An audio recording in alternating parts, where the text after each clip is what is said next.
অবশ্যই অবশ্যই আমি তোমাদেরকে পরীক্ষা করব, ভয় দিয়ে, ক্ষুধা দিয়ে, সম্পদের ঘাটতি দিয়ে, আতঙ্ক দিয়ে, প্রাণনাশ দিয়ে, ফল ফসলের হানি দিয়ে পরীক্ষা করব। কিন্তু এই পরীক্ষায় যারা উত্তীর্ণ হবে, যারা সবর ইখতিয়ার করবে, অবশ্যই সাবিরিন, ধৈর্যশীলদের জন্যই হচ্ছে সুসংবাদ। আলহামদুলিল্লাহ পড়েন।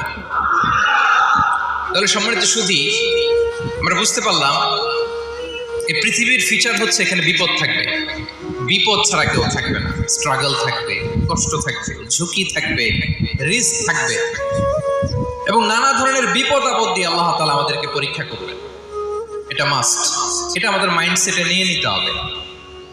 মাইন্ডসেটে এটা ক্লিয়ার থাকতে হবে। চিরসুখ চিরশান্তি এই দুনিয়াতে মিলবে, কোথায় মিলবে তাহলে? এটা তাহলে বিপদ আসবেই, আপদ আসবেই, পরীক্ষা থাকবেই আমাদের জীবনে।